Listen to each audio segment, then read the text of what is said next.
যে প্রশ্নটা উঠবে, রাঙাপানি দুর্ঘটনার দায় কার? কার গাফিলতিতে 11 জনের মৃত্যু? কাঞ্চনজঙ্ঘা দুর্ঘটনা তদন্তে রেল, তদন্তে chief commissioner of railway safety. প্রতিনিধি পার্থ এই মুহূর্তে আমাদের সঙ্গে রয়েছেন। সরাসরি পার্থ থেকে একবার জানবো, Partha, chief commissioner of railway safety এসে পৌঁছেছেন ইতিমধ্যেই, ঠিক কোন কোন বিষয় তিনি খতিয়ে দেখছেন?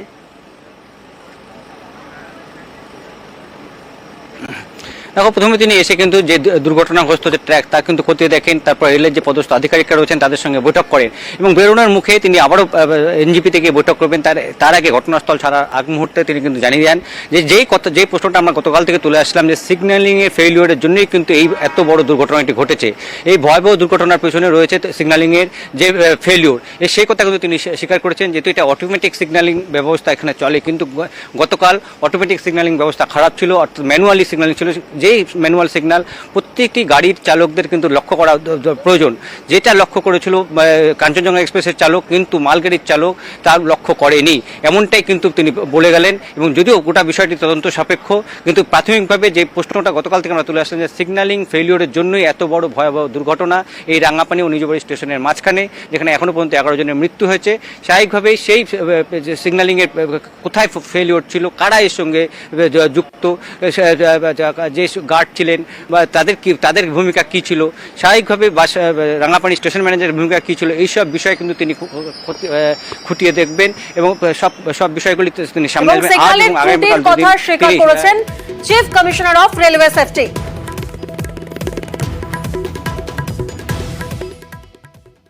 आफ्टरनून से इंक्वायरी स्टार्ट हो जाएगी। एडीआरएम ऑफिस है, वहाँ पर इंक्वायरी करेंगे आज आफ्टरनून से। ऑटोमेटिक सिग्नल खराब थे तो उसके लिए प्रोसीजर फॉलो करना होता है ड्राइवर्स को।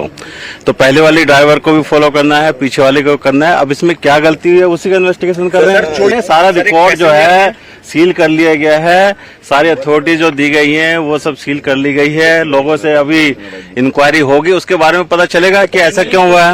स्टैंडर्ड प्रोसीजर होता है, कोई सिग्नल खराब होते हैं तो उसको पार करने के लिए अथॉरिटी दी जाती है, वो अथॉरिटी दी गई है। उस अथॉरिटी देने के बावजूद भी कैसे इतना स्पीड आया है वो सब मैटर इन्वेस्टिगेशन का है। इन्वेस्टिगेशन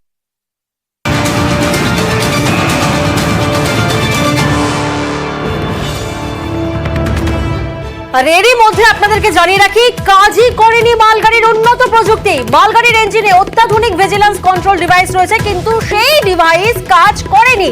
কারণ মালগাড়ির ইঞ্জিনে ভিজিলেন্স ডিভাইস কেন কাজ করেনি সেই প্রশ্নই এবার উঠছে। প্রতিনিধি আবির আমাদের সঙ্গে রয়েছেন। আবির, তোমার থেকে আগে একটু জানার চেষ্টা করবো, এই ভিজিলেন্স কন্ট্রোল ডিভাইস কিভাবে কাজ করে?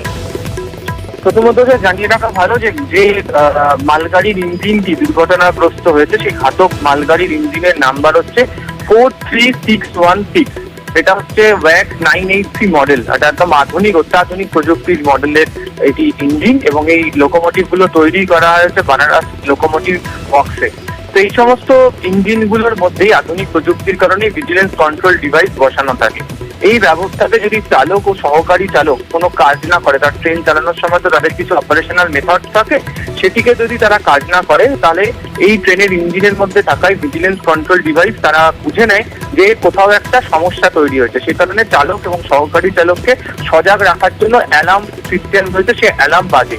তারপরেও যদি দেখতে পাওয়া যায়, তারপরেও 5 মিনিট মতো সময় নেওয়া হয়, তারপরেও যদি দেখতে পাওয়া যায় যে তখনও চালক এবং সহকারী চালকের তরফ থেকে যথাযথভাবে কোনো রেসপন্স পাওয়া যাচ্ছে না, তাহলে ইঞ্জিনের যে ব্রেক সেটা নিজে থেকেই কাজ করবে এবং এর ফলে ট্রেনটি থেমে যাবে। কিন্তু এক্ষেত্রে এই ভিজিলেন্স কন্ট্রোল ডিভাইস কেন এই ইঞ্জিনের মডেল অনুযায়ী এখানে থাকার কথা, তারপরেও সেটি কেন কাজ করলো না, যার জন্য দুর্ঘটনাটি ঘটে গেল, সেটিও তদন্তকারীদের নজরের মধ্যে এসছে এবং সেই কারণেই এই ইঞ্জিন সেটা পরীক্ষা করার সিদ্ধান্ত নিয়েছে। একেবারে আবির, এই ক্ষেত্রে এই প্রযুক্তি কেন কাজ করলো না সেই প্রশ্ন উঠছে। আবির, তুমি আমাদের সঙ্গে থাকো, আমরা আরো একটি খবরের দিকে নজর রাখবো এই মুহূর্তে। আপনাদের জানিয়ে রাখি, 2 চালককে পেপার ক্লিয়ারেন্স, সিগন্যাল বিভ্রাটে পেপার ক্লিয়ারেন্স রেলের। দুর্ঘটনা তদন্তে এবার নজরে পেপার লাইন ক্লিয়ার টিকিট।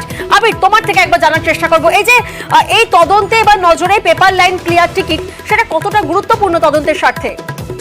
কিছুক্ষণ আগে chief commissioner of railway safety জনক কুমার গার্গ তিনিও একই বক্তব্যের কথাই বললেন যে পেপার লাইন ক্লিয়ারেন্স টিকিট যে দেওয়া হয়েছিল তার পিএলসিটি, সেই বিষয়টা তাদের নজরের মধ্যে এসছে। 8:20 কাঞ্চনজঙ্ঘা এক্সপ্রেসকে 8:35 দেওয়া হয়েছে হচ্ছে মালগাড়িটিকে এই পিএলসিটি, এবং নিয়ম অনুযায়ী একটি গাড়ির পর অপর একটি গাড়িকে এই পিএলসিটি দিতে গেলে 15 মিনিট সময়ের একটি ব্যবধান রাখতে হয়, সেই ব্যবধান মেনেই তাদেরকে দেওয়া হয়েছে। এখন প্রশ্নটা হচ্ছে যে গতকাল থেকেই রেলের তরফ থেকে বলা হচ্ছে যে মালগাড়ির যিনি ইঞ্জিন যিনি চালাচ্ছিলেন তিনি সিগন্যাল ওভারশুট করেছেন, অর্থাৎ তিনি সিগন্যাল দেখেননি। কিন্তু যদি পিএলসিটির কাগজ দেখো তাহলে দেখতে পাওয়া যাবে যে সেখানে নোটে দেওয়া আছে যে নটি সিগন্যাল পোস্ট, সেই নটি সিগন্যাল পোস্ট অতিক্রম করে এই পিএলসিটি কাগজ দিয়ে মালগাড়ির ইঞ্জিনের চালক তিনি ট্রেনটিকে নিয়ে যেতে পারবেন। শুধুমাত্র তাকে যেটা নজরে রাখতে হবে যে এই যাত্রাপথে যে কটা লেভেল ক্রসিং পড়বে সেই লেভেল ক্রসিং গুলো যেন তিনি দায়িত্ব বা সজাগ থেকে তিনি যেন ট্রেনকে অতিক্রম করে তিনি নিয়ে যান।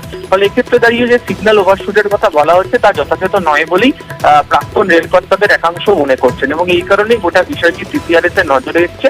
এবং এই বিষয়টা আবার বুঝতে পারা যাবে কি করে যে সিগন্যাল এর কথা বলা হচ্ছে যে যখন খারাপ হয়েছে সেই পরিস্থিতি থেকে যখন দুর্ঘটনা ঘটেছে, অর্থাৎ সকাল 5:50 থেকে রাত 8:55 পর্যন্ত, এর মানে কি ঘটনা ঘটেছে এই ঘটনাটি দেখার জন্য আগামীকাল রিলে রুম পরিদর্শন এবং রিলে রুমের ডেটা সংগ্রহ করা হতে চলেছে, এমনটাও আমরা জানতে পারছি। বেশ।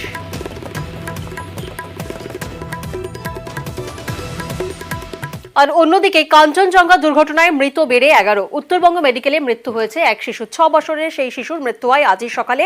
আমরা জানি এখনো পর্যন্ত উত্তরবঙ্গ মেডিকেলে ভর্তি রয়েছেন 36 জন, এবং এই দুর্ঘটনায় মৃতের সংখ্যা বেড়ে 11 হয়েছে। প্রতিনিধি বিশ্বজিৎ এই মুহূর্তে আমাদের সঙ্গে রয়েছেন। বিশ্বজিৎ, সকালেই তুমি আপডেট দিচ্ছিলে যে 6 বছরের যে শিশু সে অত্যন্ত আশঙ্কাজনক অবস্থায় ছিল, শিশুর মা বাবা ওনারাও তো ভর্তি রয়েছেন হাসপাতালে, ওনারা কেমন আছেন? দেখো, শিশু সকালে কিন্তু মৃত্যু হলেও তার মা বাবা এখন সুস্থ অবস্থায় রয়েছেন, মূলত চিকিৎসাধীন রয়েছেন। মোট প্রায় 35 জনের চিকিৎসা চলছে একটি ওয়ার্ডে, যে ওয়ার্ডে কিন্তু আলাদা ওয়ার্ড হিসাবে রেল দুর্ঘটনাগ্রস্ত যাত্রীদের নিয়ে এই ওয়ার্ড তৈরি করা হয়েছিল গতকালে, সেখানে চিকিৎসাধীন রয়েছেন 35 জন। এবং তোমাকে জানিয়ে রাখি, আজ সকাল থেকে কিন্তু ভিড় করছেন এই যে দুর্ঘটনাগ্রস্ত যাত্রীদের পরিবারের পরিজনরা।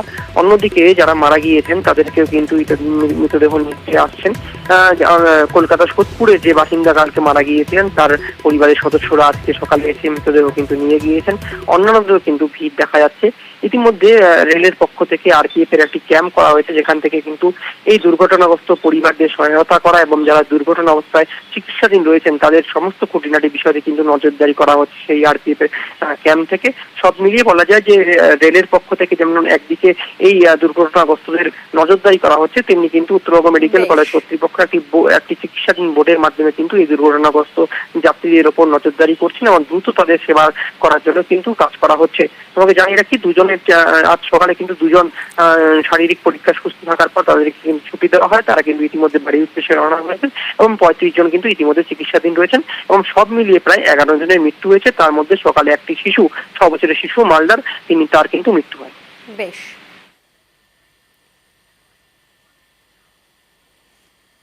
মোট 37 জন ভর্তি হয়েছিলেন, তার মধ্যে 2 জনের কন্ডিশনটা এমন কিছু খারাপ ছিল না। ভর্তি থাকা পেশেন্টদের মধ্যে একজন পেশেন্ট কাল ট্রমা কেয়ার ইউনিটে মারা গেছেন, শুরু থেকেই খুব খারাপ ছিলেন, লাইফ সাপোর্টে ছিলেন। আর একটি বাচ্চা মেয়ে আনফর্চুনেটলি তার ডিগ্লাভিং ইনজুরি ছিল, ফ্র্যাকচার ছিল পায়ে এবং লিভার স্প্লিন রাপচার ছিল। তো কালকে সার্জেনরা অনেক চেষ্টা করে অপারেশন করে ব্লিডিং রেস্টোর করেন, কিন্তু তারপরে ডিআইসি এবং হয়ে সেই পেশেন্টকে আমরা বাঁচাতে পারিনি, পিকুতে ছিল। আজকে সকালবেলা আমরা তাকে হারিয়েছি। এখন অপারেশন 4 জনের হয়েছিল, এখনো 3 জন ট্রমা কেয়ারে ভর্তি আছেন এবং তাদের অবস্থা আপাতত স্থিতিশীল। মেয়ের জন্মদিন ছিল আজ সকালে, উত্তরবঙ্গ থেকে ফেরার কথা ছিল, কারণ মেয়ের সাথে জন্মদিনের কেক কাটার কথা তার ছিল, কিন্তু আর বাড়ি ফেরা হলো না, কারণ কাঞ্চনজঙ্ঘা এক্সপ্রেসের দুর্ঘটনায় মৃত্যু হয়েছে বালিগঞ্জের বাসিন্দা শুভজিৎ মালির। মেয়ে আবদার করেছিল গতকাল ফেরার, কিন্তু তা যে আর হলো না। ট্রেনে শুভজিতের সঙ্গে ছিলেন প্রতিবেশী সূর্যশেখর পান্ডাও। জেনারেল বগিতে বাথরুম না থাকায় সূর্যশেখর অন্য বগিতে যান, কিন্তু শুভজিৎ তিনি জেনারেল বগিতেই থেকে যান। আর তারপর এই দুর্ঘটনায় প্রাণ হারান তিনি। উত্তরবঙ্গ মেডিকেলে ভর্তি রয়েছেন সূর্যশেখর।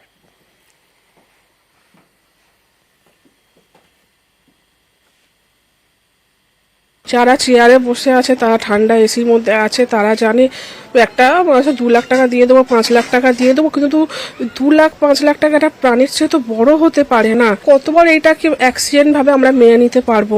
তো আমরা চাইছি যে এটা তদন্ত করা হোক, আর ভবিষ্যতে যাতে এরকম না হয় কেন্দ্র সরকার রাজ্য সরকারকে একত্রিত হয়ে জিনিসটা দেখতে হবে। যার পরিবারের যেই প্রাণ সে চলে যায়, তারাই একমাত্র বোঝে যে তারা কি হারিয়েছে। উনি কোন বগিতে ছিলেন? উনি জেনারেল বগিতে ছিলেন। মেয়ে বলেছে, বাবা তুমি আসলেই আমি কেক কাটবো, তো ওই জন্যই দাদা আসছিল, নাহলে দাদার আজকে আসার কথা ছিল। শুভজিৎ মালির বাড়ি ফেরা হলো না বিউটি বেগমেরও। আজ সকালে গুসকরার ইটালচাঁদার বাড়িতে পৌঁছায় বিউটি বেগমের দেহ। এলাকায় মুহূর্তের শোকের ছায়া।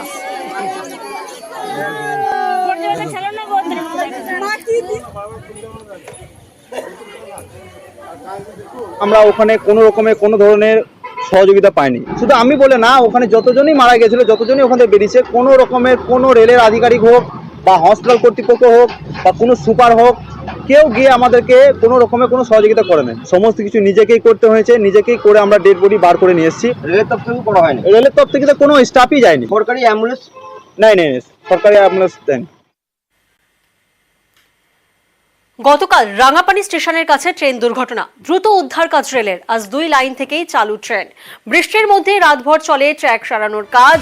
গতকাল রাতেই আপ লাইন দিয়ে শুরু হয় ট্রেন চলাচল। আজ ডাউন লাইনেও চালু ট্রেন চলাচল।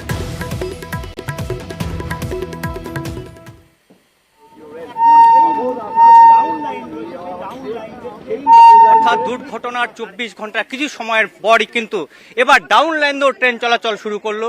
অবোধ আসাম এক্সপ্রেস এই ডাউন লাইন দিয়ে যেখানে গতকাল দুর্ঘটনা ঘটেছিল, সেই দুর্ঘটনাস্থল সে ট্র্যাক দিয়ে রাতভর সেই ট্র্যাক সংস্কার করা হয়, মেরামতি করা হয় এবং সেই ট্র্যাক দিয়ে কিন্তু এখন এই মুহূর্তে আমরা দেখছি অবোধ আসাম এক্সপ্রেস এই মুহূর্তে কিন্তু এই ডাউন লাইন ট্র্যাক সেটাকে কিন্তু ধীর গতিতে ক্রস করছে। আপলাইনের ট্রেন চলাচল স্বাভাবিকই রয়েছে, যদিও ওভারের তার ছেড়ে যাওয়া বিপত্তি, কিন্তু ডাউন লাইন দিয়ে অবশেষে ট্রেন চলাচল শুরু করলো। যে দুর্ঘটনাগ্রস্ত রাঙাপানি এবং নীলবাড়ি স্টেশনের মাঝে যে গতকাল যে দুর্ঘটনা ঘটেছিল, সেই ট্র্যাক অর্থাৎ ডাউন লাইন, সেই ডাউন লাইন দিয়ে কিন্তু 24 ঘন্টা কিছু সময়ের মধ্যেই কিন্তু সেই ডাউন লাইন দিয়ে ট্রেন চলাচল স্বাভাবিক হলো।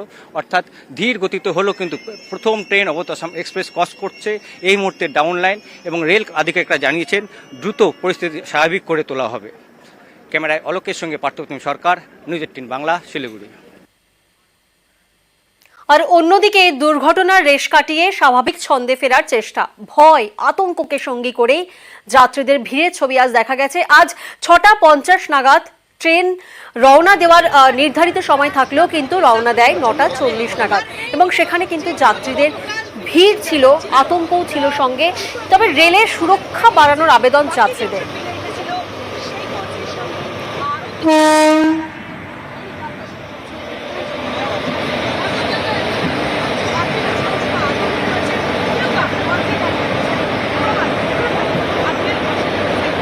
আতঙ্ক তো ছিল, এখন নেই। এখন আর অত একটু নেই। এই যে জেনারেল কম্পার্টমেন্টে যাচ্ছেন, কোনো রকম নথি থাকে না, এই একটা বিষয় তো বরাবর রিজার্ভেশন হয় নাই, পাচ্ছি না রিজার্ভেশন। সেক্ষেত্রে রেলের তরফে কিছু আবেদন রাখছেন এই জেনারেল কম্পার্টমেন্ট সংক্রান্ত? কি আর আবেদন তো আছে, অনেক আবেদন আছে, কি করবো। আতঙ্কে রয়েছে না, আজকে কোনো আতঙ্কের কোনো ভয়ের কিছু নেই, সুরক্ষাভাবে যেতে পারবো। আতঙ্ক কি কাজ করে রেলে যখন যাতায়াত করেন? না, এরকম তো কিছু না। এখন যেরকম পরিস্থিতিটা এরকম জায়গায় এসে দাঁড়িয়েছে, তো এরকম পরিস্থিতি আমাদের জনসাধারণও ফেস করতে হবে। এরকমটা আমাদেরও মানিয়ে নিতে হবে। যদি জেনারেল হয়, জেনারেলটাই আমাদের মানিয়ে নিতে হবে, কারণ এত institutions always guiding you for the brightest future. আর এবার আমরা নজর রাখবো হাওড়ার জগৎবল্লভপুরের দিকে। সেখানে উত্তেজনার ছবি সামনে উঠে আসছে, কারণ বিদ্যুৎ বিভ্রাট। সেই বিদ্যুৎ বিভ্রাটের জেরে কিন্তু উত্তেজনা, সেই ছবি আপনাদেরকে দেখাচ্ছি হাওড়ার জগৎবল্লভপুর, যেখানে বিদ্যুৎ বিভ্রাটের জেরে এলাকায় উত্তেজনার পরিস্থিতি।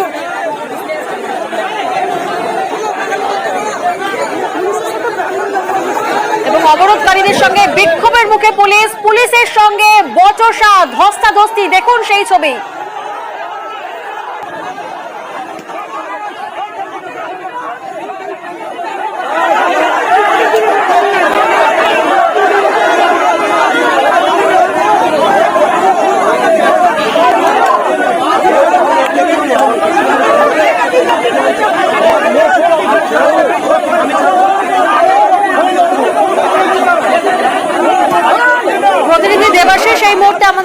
রয়েছেন সরাসরি দেবাশিসের থেকে একবার জানার চেষ্টা করবো।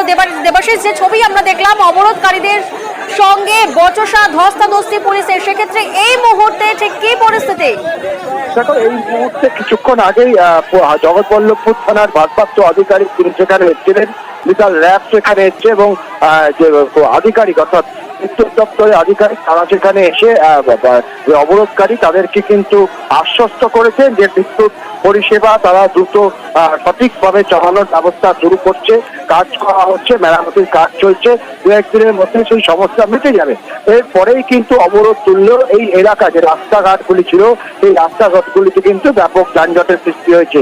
তবে এই অবরোধ সকাল থেকেই যখন এখানকার বিদ্যুৎ পর্ষদের কর্মীরা দুটি গাড়ি নিয়ে সেখান দিয়ে যাচ্ছিল, হঠাৎ করে এলাকার লোকজন সেই গাড়ি দুটিকে আটকে দেয় এবং তারপর তাদের সঙ্গে বচসা শুরু হয়, অভব্য আচরণের অভিযোগ ওঠে রাজ্য বিদ্যুৎ পর্ষদের কর্মীদের বিরুদ্ধে। তারপরেই তারা কিন্তু রাস্তায় অবরোধ করতে নামে এবং এই অবরোধ কার্যত 3টি রাস্তা, জগৎবল্লভপুরে 3টি রাস্তা, বড় বড় রাস্তা, সেগুলি যান চলাচল পুরোপুরি বন্ধ হয়ে যায়। অবশ্যই অ্যাম্বুলেন্স থেকে জোরের গাড়ি সেগুলিকে ছেড়ে দেওয়া হয়। পরবর্তীকালে পুলিশ সেখানে এলে পুলিশকে কার্যত ধাক্কা মেরে সেখান থেকে সরিয়ে দেওয়া হয় বলে অভিযোগ এবং পরবর্তী মুহূর্তে অবরোধ উঠেছে। বেশ, পথ অবরোধ আমাদের নিজেদের সমস্যার জন্য পথ অবরোধ করেছি, এই নয় যে দুঃখিত মানুষকে যারা অসুস্থ তাদের ছাড়ছি না। পথ অবরোধ খালি জনসাধারণকে বোঝাবার জন্য এবং প্রশাসনিকভাবে যারা ইলেকট্রিক অফিসে আছে তাদের ঘরে আমাদের ব্যথা বেদনা জানাবার জন্য। পথ অবরোধ মানে এই নয় যে অ্যাম্বুলেন্স ছাড়ছি না বা দুধের গাড়ি ছাড়ছি না। অসুস্থ ব্যক্তি বা অ্যাম্বুলেন্স বা দুধের গাড়ি বা খাবারের গাড়ি, যে সকল গাড়ি আছে সকলকে আমরা যাতায়াত করতে দিচ্ছি।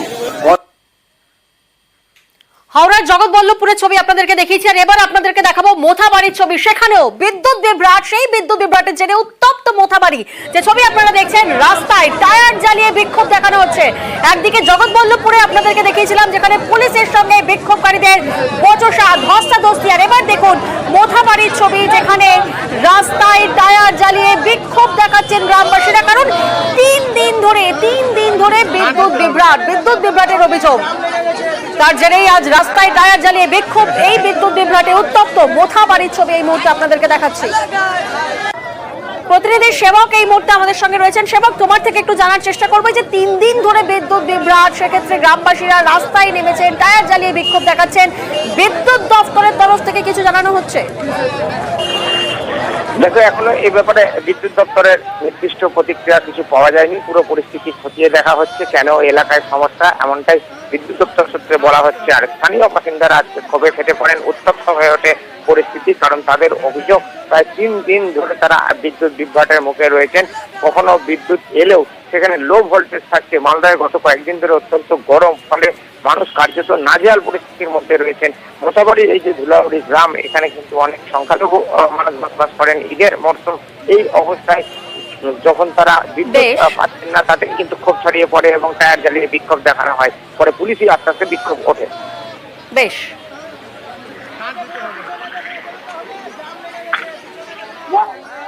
আমাদের দাবি হলো এমার্জেন্সি ট্রান্সমিটার দিতে হবে এবং কি লাইনের ভোল্টেজ পূর্ণ দিতে হবে।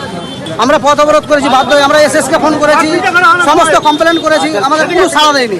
আমাদের একটা অনুষ্ঠান ছিল কালকে, এখন পর্যন্ত ওই অনুষ্ঠানের পরে মানুষের বাড়িতে একটা মাংস আছে, সমস্ত কিছু আছে, এখন সারা রাত লাইন নেই। আমাদেরকে এখন পর্যন্ত বলছে যে গাড়ি নেই, রাত 10টার পরে কোনো গাড়ি থাকে না, কোনো অফিসার গুরুত্ব দেয় না, কেউ গুরুত্ব দেয় না। আমরা লাস্ট আমাদের দাবি হলো ট্রান্সমিটার দিতে হবে আমাদেরকে এবং 2টা ট্রান্সমিটার দিতে হবে এবং ভোল্টেজ ফুল দিতে হবে। তা না হলে কি করবে? তাহলে আমরা এরকম পথ অবরোধ হচ্ছে, তার আরো বৃহত্তম আন্দোলনে আমরা পথ অবরোধ। আর এবার দেখুন আরো একটি বিক্ষোভের ছবি আপনাদেরকে দেখাচ্ছি। এই ছবি সাগরদিঘি থেকে, মোথাবাড়ির ছবি আপনাদেরকে দেখালাম, আর এবার সাগরদিঘি, সেখানেও বিদ্যুৎ বিভ্রাট, সেখানেও রাস্তা অবরোধ চলছে। রাস্তা অবরোধ করে বিক্ষোভে উত্তেজনা। সাগরদিঘির ছবি আপনাদেরকে দেখাচ্ছি, বিদ্যুৎ বিভ্রাট, সেখানে রাস্তা অবরোধ করে বিক্ষোভে উত্তেজনা। কারণ বিদ্যুৎ পরিষেবা স্বাভাবিক নয়, বিদ্যুৎ পরিষেবা স্বাভাবিকের দাবিতে বিক্ষোভ দেখাচ্ছেন গ্রামবাসীরা।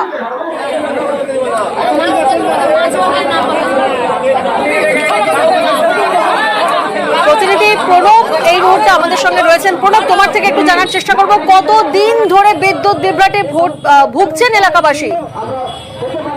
এলাকা মানুষের অভিযোগ দীর্ঘ 1 মাস ধরে, যতদিন ধরে তোমার গরমে নাজেহাল একদিকে, তারপর তোমার বিদ্যুৎ বিভ্রাট নাগাতারে চলছে এবং এই বিরুদ্ধে কিন্তু আজকে হাত পাকা নিয়ে সাগরদিঘির কাবিলপুরের রাস্তা অবরোধ করে বিক্ষোভ দেখায় গ্রামবাসীরা। তাদের দাবি যে 1 থেকে 1.5 মাস ধরে ঠিক মতন ভাবে বিদ্যুৎ থাকছে না এবং কাবিলপুরের এলাকার যে 18টি গ্রাম আছে তার মধ্যে 4-5টি গ্রামে তো একবারই বিদ্যুৎ থাকছে না, আর যেসব জায়গাতে বিদ্যুৎ থাকছে সেখানে তোমার ভোল্টেজ থাকছে না, লো ভোল্টেজ থাকছে, তার ফলে কিন্তু কোন রকম ভাবেই বিদ্যুৎ পরিষেবা পাচ্ছে না এবং তাদের জন্যই কিন্তু আজকে হাত পাখা নিয়ে তারা রীতিমতো রাস্তা অবরোধ করে বিক্ষোভ দেখাতে শুরু করে। ঘটনাস্থলে আছে তোমার সাগরদিঘি থানার পুলিশ, তারপরে কিন্তু বিক্ষোভকারীদের সঙ্গে গ্রামবাসীদের সঙ্গে বৈঠক করে এবং বিদ্যুৎ দপ্তরের আধিকারিকরাও আছেন এবং খুব শীঘ্রই এই ব্যবস্থা স্বাভাবিক হওয়ার আশ্বাস পাওয়ার পরে কিন্তু অবরোধ উঠে যায়। বেশ, এই সমস্যা থেকে আমাদেরকে মুক্তি দিন। আজকে রাস্তায় বসতে বাধ্য হয়েছি, তাই সমস্ত দিনের পর দিন উদ্দেশ্য প্রণোদিতভাবে ইলেকট্রিককে অফ রাখা হচ্ছে। আমরা জানাচ্ছি অফিসে কিন্তু কোনো কাজ হচ্ছে না। মাননীয় মুখ্যমন্ত্রীর কাছে আমরা দাবি জানাচ্ছি ইলেকট্রিকের যে বিভ্রাট হয়েছে সে বিভ্রাটে থেকে মুক্তি ঘটানোর ব্যবস্থা করুন। সাগরদিঘি যে এসএস আছেন, সাগরদিঘি যে অফিস আছেন, যারা প্লটে কাজ করেন তাদেরকে আমরা হুঁশিয়ারি দিচ্ছি যে যতক্ষণ পর্যন্ত সমস্যার সমাধান না হবে ততক্ষণ আন্দোলনের তীব্রতা বাড়বে। কোথাও বিদ্যুৎ বিভ্রাট তো কোথাও আবার পানীয় জলের সমস্যা। এবার আপনাদের যে ছবি দেখাবো, তীব্র গরম, সেই গরমে পানীয় জলের সমস্যা, যার জেরে প্রতিবাদে পাম্প হাউস বন্ধ হয়, বন্ধ করে বিক্ষোভ দেখান সেই ছবি এই মুহূর্তে আপনাদেরকে দেখাবো। হিঙ্গলগঞ্জ, দেখুন সেই ছবি হিঙ্গলগঞ্জে, যেখানে গ্রামবাসীরা বিক্ষোভ দেখাচ্ছেন কারণ তীব্র গরম আর সেই তীব্র গরমে পানীয় জল মিলছে না। প্রতিবাদ দেখাচ্ছেন, প্রতিবাদে পাম্প হাউস বন্ধ করে দেওয়া হয়েছে, বন্ধ করে বিক্ষোভ দেখাচ্ছেন এলাকাবাসী। পিএইচ দপ্তর ভাঙচুর করে সাধারণ মানুষের জল বন্ধ।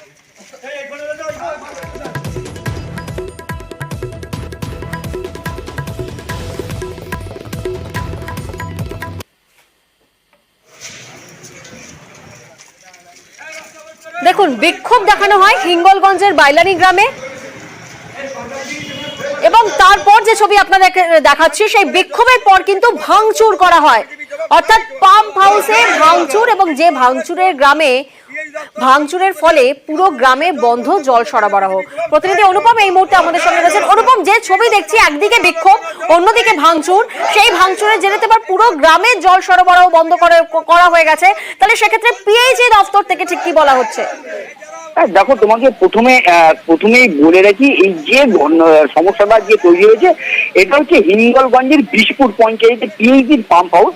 সেখান থেকে এই পিএইচডি পাম্প হাউস থেকে যেসব জায়গায় যেসব গ্রামে জলের লাইন দেওয়া ছিল সেই সব গ্রামের বাইলানি বলে একটা গ্রাম আছে, সেই গ্রামের মানুষ দীর্ঘদিন ধরে জল পাচ্ছে না এবং সেই কারণে সেই বাইলানি গ্রামের মানুষ কিন্তু বহুদিন ধরে পিএইচডি দপ্তরে জানিয়েছে কিন্তু কোনো সুরাহা হয়নি। এরপর পিএইচডি দপ্তরের এরপর বাইলানি এলাকার মানুষ আজকে পিএইচডি দপ্তর সেখানকার পিএইচডি পাম্প হাউসে আসে এবং পাম্প হাউস বন্ধ করে দেয়, সেখানে ভাঙচুর করে। এই ভাঙচুর করার প্রতিবাদে বিশপুর অঞ্চলের গ্রামের মানুষ যেহেতু জল পাচ্ছে না, সেই জন্য বিশপুর অঞ্চলের গ্রামের মানুষ গিয়ে পাম্প হাউসের সামনে বিক্ষোভ দেখায়। যারা এই পাম্প হাউস ভাঙচুর করেছে, যারা পাম্প হাউস বন্ধ করেছে তাদেরকে গ্রেপ্তারের দাবি জানাচ্ছে এই বিশপুর অঞ্চলের। বেরোলো অনুপম, কারণ বিক্ষোভ পাল্টা বিক্ষোভ, ভুগছেন তো গ্রামের বাসিন্দারাই। হ্যাঁ, এই দেখো, এই কারণে কিন্তু একদম টোটাল বিশপুর পঞ্চায়েত এলাকা জুড়ে কিন্তু একদম পুরো জল বন্ধ হয়ে গেছে। যদিও পাম্প হাউস এবং হাসপাতাল পুলিশ ঘটনাস্থলে গেছে এবং দীর্ঘই এই সমস্যার সমাধান হবে বলে তারা আশ্বাস দিয়েছে। এরপরে কিন্তু বিক্ষোভ উঠে যায়। বিজেপির কিছু কর্মী তারা জল বন্ধ করেছে এবং ভাঙচুর করে গেছে এবং তালা মেরে গেছে। সাধারণ মানুষ যখন একসাথে প্রতিবাদ আন্দোলন করেছে তখন সাধারণ মানুষের ভয়ে তারা চলে গেছে। বিজেপির তরফ থেকে যারা এসে জলটা বন্ধ করেছে এবং পিএইচডি দপ্তর ভাঙচুর করেছে, এদের কঠিন থেকে কঠিনতর শাস্তি চাই। আমাদের বিক্ষোভ যতক্ষণ এদের না অ্যারেস্ট করা হচ্ছে ততক্ষণ চলবে। আমরা দীর্ঘদিন ধরে টাকির যে ইঞ্জিনিয়ার প্লাস বিডিও অফিস তাদের কাছে দরখাস্ত দেওয়া দিয়েছি আমরা জলের জন্য। যে জলটা আমরা দীর্ঘদিন ধরে পাচ্ছি না, প্রায় 2 বছর হতে চললো। সেই উদ্দেশ্যে আমরা দিকে জল পাম্প বন্ধ করে দিই তাও নয়, আমরা তারকবাবুকে বলেছি যে আমরা এসছি যে সামগ্রিক জলটা বন্ধ রাখুন, রাখলে তাহলে আমাদের হয়তো উপরে খবর গেলে হয়তো আমরা জলটা ঠিকঠাক পাবো না। আমরা এখানে কোনো ভাঙচুর করিনি। ভাঙচুর করে গেলে আমি কি করে বলবো, এখানে তো অনেক মানুষ। আর এবার শাসনের দিকে আমরা নজর রাখবো। সেখানে তৃণমূল নেতার বাড়িতে হামলা, তৃণমূলের বুথ সভাপতির বাড়িতে গুলি চালানোর অভিযোগ সামনে উঠে আসছে। শাসনের তৃণমূল নেতার বাড়িতে হামলা, গতকাল রাতে তৃণমূল নেতার বাড়িতে গুলি চালানোর অভিযোগ। প্রতিনিধি জিয়াউল এই মুহূর্তে আমাদের সঙ্গে রয়েছেন। জিয়াউল, এই যে তৃণমূল নেতার বাড়িতে 2 রাউন্ড গুলি চালানো হয়েছে বলে অভিযোগ করা হচ্ছে, সেক্ষেত্রে কি মনে হচ্ছে কে বা কারা হামলা করেছে? দেখো, অভিযোগের তীর অবশ্যই শাসন গ্রাম পঞ্চায়েতের যিনি প্রধান তার স্বামী বাবাই ঘোষের দিকে এবং তার আর এক জয়ন্ত ঘোষের দিকেই কিন্তু অভিযোগের আঙুল উঠছে। মূলত এই শাসন গ্রাম পঞ্চায়েতের মিতপুকুর বলে একটি গ্রাম রয়েছে, সেই গ্রামের লালটু ঘোষ তিনি হচ্ছেন বুথ সভাপতি। দীর্ঘ কয়েকদিন ধরে তাদের মধ্যে একটা বিবাদ চলছিল, গত দুদিন আগেও সেখানে মারধরের ঘটনা ঘটে এবং গতকাল রাতে দেখা যায় তার বাড়ি লক্ষ্য করে 2 রাউন্ড গুলি ছোড়া হয়, এমনটা অভিযোগ করছে এই লালটু ঘোষ। কিন্তু অভিযোগের তীর অবশ্যই শাসক দলের অর্থাৎ পঞ্চায়েত প্রধানের স্বামীর দিকে, অর্থাৎ দীর্ঘদিন ধরে গন্ডগোল এই পঞ্চায়েত প্রধানের স্বামীর সঙ্গে এবং জয়ন্ত ঘোষ তৃণমূল কর্মী এবং এই বুথ সভাপতির সঙ্গে, ফলে তারপরে তার বাড়িতে হামলা করা হয় এমনটা অভিযোগ। কিন্তু সমস্ত হামলার অভিযোগ অস্বীকার করেছে শাসক দলের পঞ্চায়েত প্রধানের অভিযোগ অস্বীকার পঞ্চায়েত প্রধানের স্বামী। 3 দিন আগে একটু অশান্তি হলো আমার জয়ন্ত মণ্ডলের সাথে। পার্টির কেউ না, এখানেই বাড়ি। ও নেশাবাম করে এমনি বাইরের থেকে লোকজন নিয়ে এসে একটু ধমক দেয় গ্রামের মধ্যে এবং আমাকে হুমকি দেওয়া হয়েছিল যে তোকে মেরে ফেলে দেওয়া হবে, লাস্ট পর্যন্ত তো দেখে নেওয়া হবে কি করা যায়। কালকে আকরতলা এসে বাড়িতে 2 রাউন্ড গুলি ফায়ারিং করে। কোথায় ফায়ারিং করে? আমার ঘরের একটা দরজায় আর এবং দেয়ালের গায়ে, গভীর রাখতে ঘুমোতেই পারিনি তখন। মিথ্যে কথা যে লালটু এটা একদম পুরো নোংরামো চাল চালছে। এর আগেও 2বার এরকম ব্যবহার করেছে আমাদের সাথে। আমি ঘটনাস্থলে গিয়ে ওদেরকে জানতে গেছি, আমাকে পুরো হেনস্থা করেছে। হেনস্থা করার পরে এটা একদম সম্পূর্ণ মিথ্যে। পাশে যদি গুলি চালায়, গুলির আওয়াজ তো আমরা পাবো। এই বিষয়ে আমি কিছুই জানি না, এটা পুরো একদম মিথ্যে। বলছে 2 রাউন্ড গুলি চালিয়েছে, একদম পুরো মিথ্যে কথা। এবং আপনার স্বামীর সঙ্গে যুক্ত বলছে না, এটা একদম পুরো মিথ্যে কথা। আমি দলকেও জানিয়েছি প্লাস থানাকেও জানিয়েছি।